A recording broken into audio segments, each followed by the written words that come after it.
Quero convidar você a abrir a sua Bíblia no Evangelho segundo o relato de João, capítulo 3, versículo de número 3. Nós vamos falar nessa manhã sobre novo nascimento. João 3, eu vou ler apenas um versículo para que sirva de base para nós. Depois a gente vai expor pelo menos até o versículo de número 15. João 3 diz assim: a isto respondeu Jesus: em verdade, te digo que se alguém não nascer de novo, não pode ver o reino de Deus.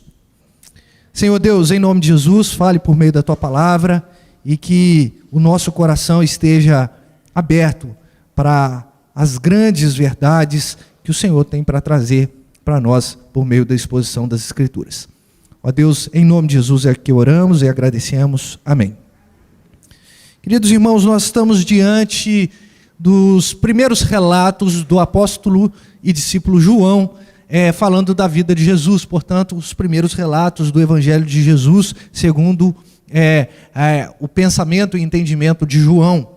E Jesus até aqui, ele já teve alguns encontros interessantes, como por exemplo, o encontro com André, um dos dois discípulos de João Batista. Depois ele teve um encontro com Filipe, poucas palavras, apenas um chamamento. E também de Filipe surgiu Natanael, e esse encontro foi um tanto quanto tenso, porque Natanael fez uma acusação muito severa. Pode vir alguma coisa boa de Nazaré? Então, quando Jesus se revela a Natanael e tem o seu diálogo ali com Natanael, o final é: Senhor, tu és o Filho de Deus, tu és rei em Israel. E nós vamos depois perceber que Jesus teve um encontro agora com mais pessoas nas bodas de Caná da Galileia. Até que Jesus tem um encontro um tanto quanto indigesto, que foi estar no templo onde os vendilhões, as pessoas que estavam ali fazendo os seus câmbios, eles estavam fazendo os negócios na casa do Senhor, e ali Jesus, ele teve outro diálogo, mas um diálogo um tanto quanto hostil, vindo da parte dele, porque ele gostaria de ver santidade na casa do Senhor. Enfim, chegamos então no capítulo de número 3, onde Jesus tem um outro encontro e um diálogo um tanto quanto mais filosófico, um tanto quanto mais profundo, com um mestre chamado Nicodemos. Vamos entender um pouquinho, versículo de número 1, fique com a sua Bíblia aberta. Havia entre os fariseus um homem chamado Nicodemos, um dos principais judeus. Vamos por partes aqui. Bom, nós sabemos que esse homem chamava Nicodemos, e esse homem era um fariseu. O fariseu era uma seita religiosa que surgiu antes do século, no século 2 antes de Cristo, e eles eram pessoas que tinham muito prazer e tinham muito zelo pela lei, ou seja, pela Torá, pelos 5 livros iniciais da Bíblia: Gênesis, Êxodo, Números, Levíticos e Deuteronômio. Eram pessoas que não só viam, mas observavam também a questão da lei. E aqui tem uma informação importante também, que ele era um dos principais judeus. O que isso significa? É que provavelmente Nicodemos era um dos 71 juízes que compunham ali o Sinédrio, ou seja, era uma pessoa que tinha um certo prestígio dentro da religiosidade judaica, né? Então ele compunha ali um corpo de juízes. Esses juízes, eles eram os principais entre os judeus, tá bom? E esse Nicodemos, por ser um dos principais judeus, ele não queria ter um contato muito visível com o Senhor Jesus. Ele não queria ser percebido ao lado de Jesus ou estar conversando com Jesus. Por isso a informação do versículo 2 é muito importante. Este veio ter de noite com Jesus. Por que de noite? Nós hoje temos o costume de sair de noite, né? Nós temos postes, iluminação, nós temos essa tranquilidade, mas naqueles tempos haviam apenas lamparinas, e a lamparina ela era feita ali com azeite, isso custava muito. Então, normalmente, quando caía o sol, as pessoas se recolhiam, iam para casa. Mas esse homem, ele foi ter com Jesus porque ele não queria ser visto, afinal de contas, ele era alguém que fazia parte dos principais judeus. Ele era um homem muito notado. E Jesus era um homem que estava já causando algumas confusões ali na religião judaica. Mas repare que Nicodemos faz duas afirmações extremamente importantes. Ele chama Jesus de Rabi, que significa mestre. E essa informação é importante por conta de Nicodemos também ser um mestre. Então ele está ali reconhecendo de fato que Jesus era um mestre. E olha só a segunda declaração que ele faz. Sabemos que és mestre vindo da parte de Deus, porque ninguém pode fazer sinais que tu fazes, se Deus não estiver com ele. Irmãos, o que mais me chama a atenção aqui é que não é uma concepção subjetiva de Nicodemos. Ele fala assim: sabemos que tu és mestre vindo da parte de Deus. Sabemos quem? Muito provavelmente o ciclo que ele andava, as pessoas com que ele convivia. Ou seja, o ministério de Jesus já estava acontecendo e já estava sendo alvo de conversa. E é aqui que, de fato, essa conversa começa a tomar rumos interessantes, porque Jesus está sendo arguido por um mestre da lei judaica, mas, ao mesmo tempo, esse mestre faz uma declaração de que Jesus, de fato, é mestre vindo da parte de Deus. É uma declaração: olha, eu sou um mestre aqui da religião judaica, mas tu és mestre vindo da parte de Deus, porque ninguém faz o sinal ou os sinais que você faz, Jesus. E aí, embora não seja uma pergunta, a resposta, a reação de Jesus foi uma resposta um tanto quanto interessante. Ele fala: em verdade te digo, se alguém não nascer de novo, não pode ver o reino de Deus. E Nicodemos perguntou da seguinte forma: como pode um homem nascer sendo velho? Pode, porventura, voltar ao ventre materno e nascer a segunda vez? Isso está no versículo 4. Aqui parece que a conversa começou a ficar um pouco atravessada, né? Enquanto um está falando lé, o outro está falando cré, né? Parece que eles não estavam se entendendo, porque, afinal de contas, Nicodemos não entendeu a colocação de Jesus. Jesus, em momento nenhum, ele está falando sobre um reino terreno. Jesus, ele está falando sobre um reino celestial. E isso a gente pode perceber no final do versículo 3, que ele fala: não pode ver o reino de Deus. O reino de Deus está também presente no mundo. Aliás, o reino de Deus é tão abrangente que abrange o reino material, mas o reino espiritual é muito acima. Então, aqueles que nascem apenas do nascimento biológico não pode, de fato, ver o reino de Deus. Então, é necessário ter um novo nascimento. E aí, Nicodemos fica muito confuso com essa pergunta. Talvez não por ignorância, talvez seja uma pergunta um tanto quanto filosófica, mas a verdade é que o que está registrado para nós é que Nicodemos fala assim: não entendi. Pode, porventura, um homem sendo velho voltar ao ventre da sua mãe e nascer uma segunda vez? E Jesus respondeu: em verdade te digo, que quem não nascer da água e do Espírito não pode entrar no reino de Deus. Aqui é que o negócio começa a tomar um formato mais para o lado espiritual. Para o reino de Deus precisa ter um novo nascimento, mas agora Jesus qualifica esse novo nascimento dizendo: aquele que não nascer da água e do Espírito. E é aqui que eu quero tentar trabalhar com os irmãos. Há muitas interpretações a respeito do nascer da água e do Espírito. Algumas pessoas vão apelar para a questão de Jesus falar de uma síntese entre um nascimento biológico ali da água, o líquido, o amniótico, juntamente com o nascer do Espírito, mas pelo que eu vejo, eu entendo que Jesus está se valendo das palavras de João Batista, quando ele, lá no capítulo de número 1, no versículo de número 11 de Mateus,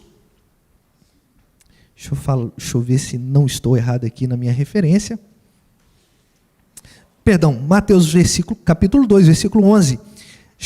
João Batista está dizendo a seguinte questão: eu vos batizo com água para arrependimento, mas aquele que vem depois de mim, que é mais poderoso que eu, cujas sandálias não sou digno de levar, ele vos batizará com Espírito Santo e com fogo.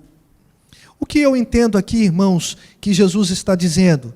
Fala assim: olha, Nicodemos, você está pensando muito no reino material, muito nesse plano.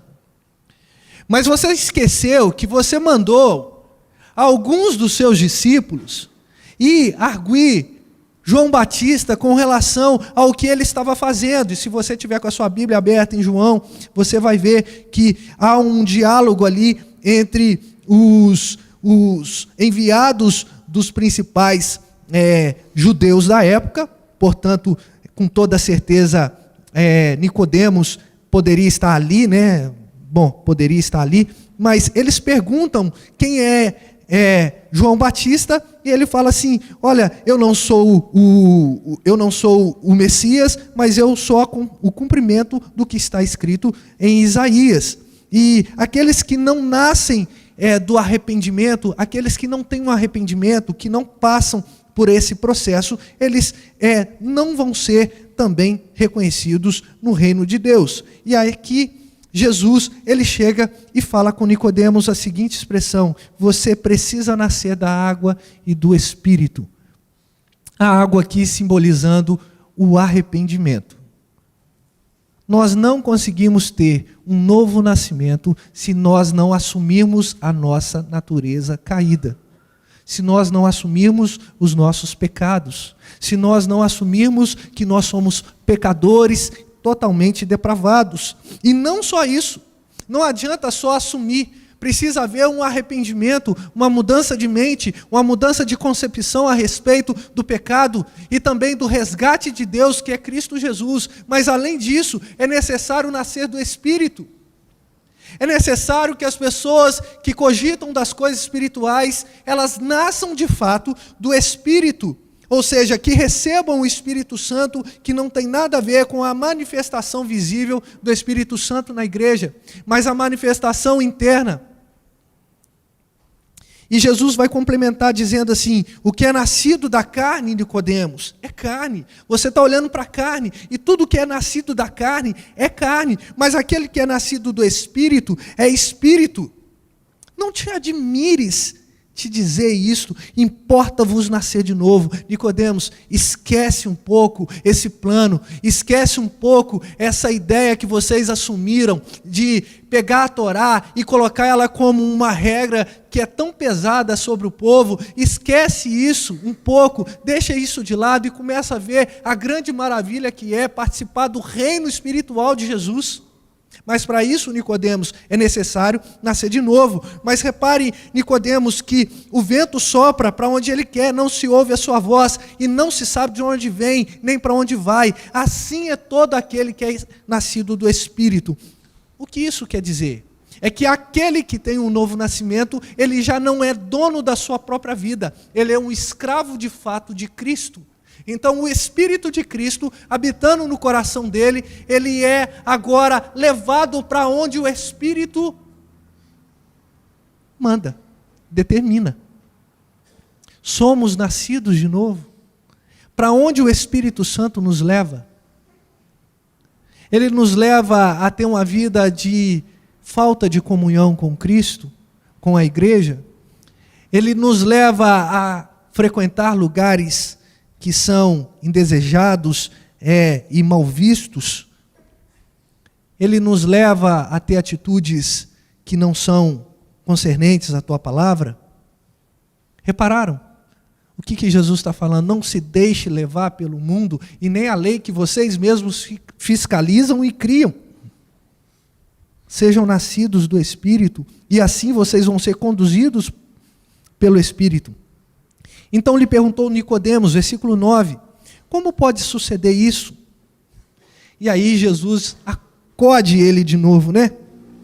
Fala assim: tu és mestre em Israel e não compreende essas coisas, você está olhando tanto para a lei e você não está percebendo que a lei está se cumprindo, as profecias estão se cumprindo, está chegando a hora em que os profetas estavam dizendo, João Batista disse, você não está compreendendo essas coisas.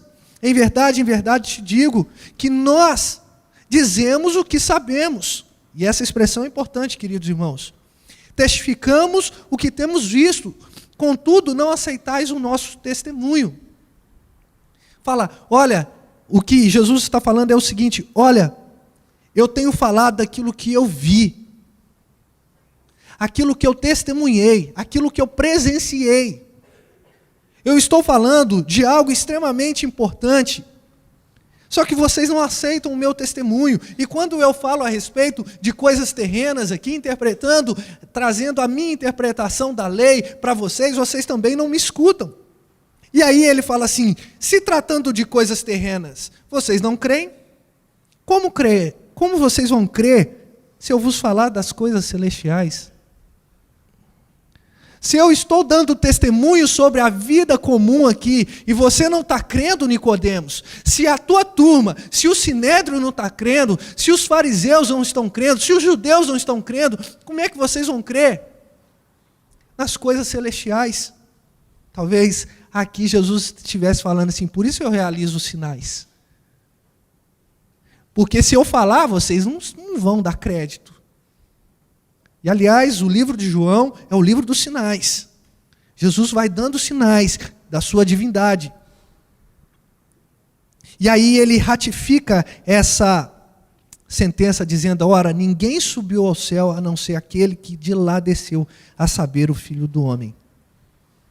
Eu vi, eu sei, porque eu sou Deus, eu sou Filho de Deus.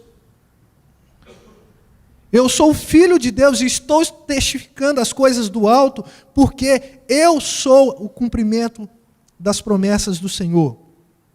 Queridos irmãos, muitas vezes a gente tem mania de separar a natureza de Jesus. E não só a natureza, 100% homem, 100% Deus, né, que é uma união que a gente não consegue compreender com a nossa mente, mas a gente também traz uma concepção muito errada a respeito de Jesus, por exemplo. Jesus é o meu Senhor, e por isso Ele vai dar conta da minha vida. Ele vai suprir as minhas necessidades, mas quando se fala Senhor, que é alguém que está acima de nós, e nós somos subordinados, e temos que obedecer, isso a gente não quer. Nós queremos as suas bênçãos. Aliás, isso a gente carrega desde o tempo de Jesus. A humanidade carrega isso em seu coração desde o tempo do Éden, se a gente parar para pensar. Porque quando Jesus estava com o seu ministério terreno, as pessoas estavam atrás dele porque queriam comer peixe e comer pão. E aí Jesus, ele declara assim, aquele que não comer da minha carne e não beber do meu sangue, esse não tem parte comigo. E aí os discípulos, ou pelo menos o fã-clube, né, começou a se dispersar. Duras palavras. Como eu vou comer da carne, do sangue? A gente tem essa mania de não dar crédito para o Senhor Jesus como o Senhor e Salvador da nossa existência. O Senhor e Salvador da nossa alma.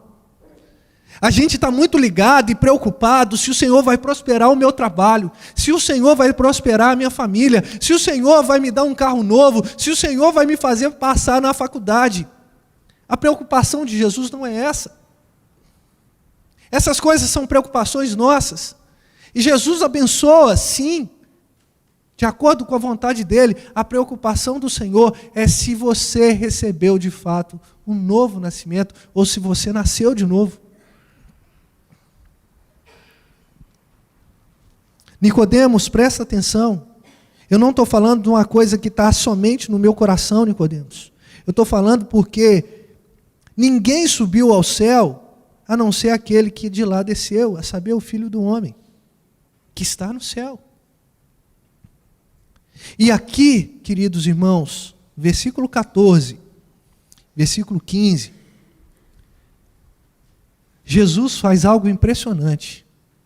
Porque Jesus tem uma inteligência divina. Ele está conversando com o mestre da lei. Alguém que de fato conhece a lei e tem apreço pela lei. E aí, ao invés de tentar ficar debatendo aqui filosofia ou pensamento, Jesus agora vai lá captar a atenção de Nicodemos com um episódio que está na Torá.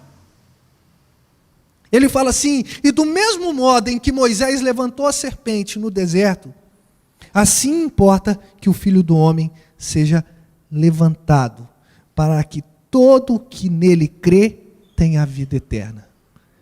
Aí Jesus falou assim: você quer então um argumento que você entenda? Vamos lá para Moisés, aquele que deu a lei, né? Aquele que recebeu a lei. Lá em Números 21, vai contar essa história, que o povo estava rebelde e o Senhor mandou serpentes, e as serpentes mordiam o povo de Israel, e o povo de Israel, o povo hebreu ali na ocasião, eles estavam morrendo, e Moisés ora ao Senhor, e o Senhor pede para que Moisés, ordena para que Moisés levante uma serpente de bronze, e todo aquele que fosse picado, mordido por aquelas serpentes, eles deveriam olhar para a serpente, e eles ficariam curados. Pescaram aí? Números 21, 9. Só que olha o que Jesus falou. Da mesma forma que Moisés levantou a serpente, importa que o Filho do Homem seja levantado. Mas com qual finalidade? Para que todo aquele que nele crê tenha a vida eterna. Nicodemos, presta atenção. Moisés levantou uma serpente para o povo ser curado, mas esse povo foi curado e passaram alguns anos, talvez algumas décadas, eles morreram. Mas da mesma forma que eles levantaram a serpente e foram curados pela serpente, eu vou ser levantado, mas eu não vou trazer somente uma cura física, eu vou trazer a vida eterna para vocês. Porque todo aquele que nasce do Senhor, todo aquele que nasce do arrependimento, porque todo aquele que nasce de fato é do Espírito, esse consegue olhar para a cruz bendita do Senhor, uma cruz que nos humilha, uma cruz que nos esmigalha, mas uma cruz que nos leva à salvação. E aí Jesus Cristo, num ato extremamente maravilhoso, ele termina essa sentença, essa explicação, com um versículo que nós tanto falamos e às vezes não temos a compreensão plena a respeito disso. João 3,16, vamos ler juntos? Porque Deus amou o mundo de tal maneira que deu o seu Filho unigênito para que todo aquele que nele crê não pereça, mas tenha a vida eterna. Repararam? Por quê? É uma explicação do versículo 14 e 15. Porque Deus amou o mundo. Ele não só remediou, como fez lá no Antigo Testamento, em Números.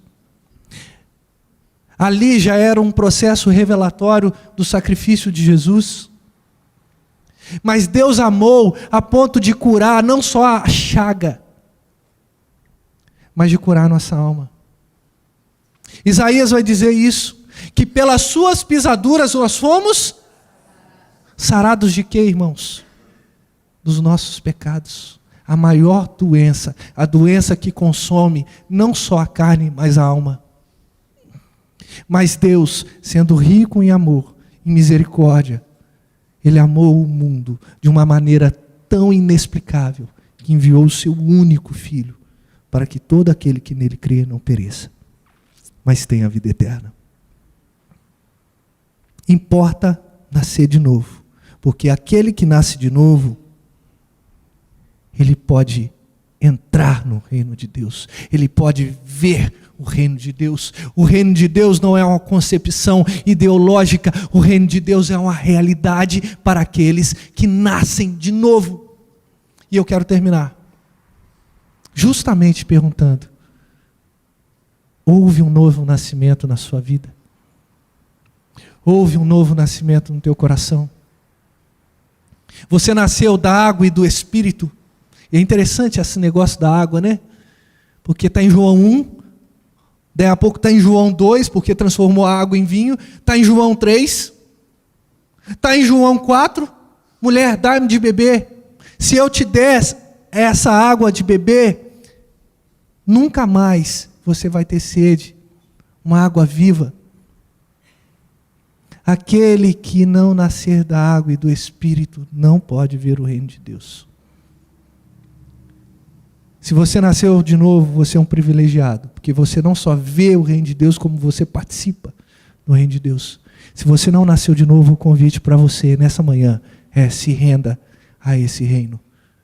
Porque ou você vive num reino de trevas, num mundo que jaz, que padece, que perece no maligno, ou você vive no reino de graça, de luz, de esperança, de amor, o reino de Deus. Que você leve essa palavra no seu coração e trate de refletir sobre o seu novo nascimento. Vamos orar? Te rendemos graças, Senhor, por essa manhã, pelo momento, ó Deus, também da exposição das Escrituras. E pedimos, ó Deus, que o Senhor aplique por meio do Teu Espírito em nosso coração. Deus, muito obrigado por termos sido escolhidos pelo Senhor. Muito obrigado, ó Pai, pela Tua bendita palavra que produz fé, não só para aqueles lá de fora, mas a fé vem do ouvir a Tua palavra, e a Tua palavra é lida, explicada aqui. Por isso ela desperta fé também no nosso coração, que acha que é um coração crédulo, mas é um coração incrédulo. Deus, continue nos fazendo arrepender-se a cada dia dos nossos pecados e das nossas faltas. E que importa nascer de novo na Tua presença. Alcança, Senhor, os corações daqueles que ainda não foram alcançados. Que em nome de Jesus haja transformação e assim todos nós possamos ver e viver no reino do Senhor. Oramos assim agradecidos em nome de Jesus, o nosso Senhor. Amém.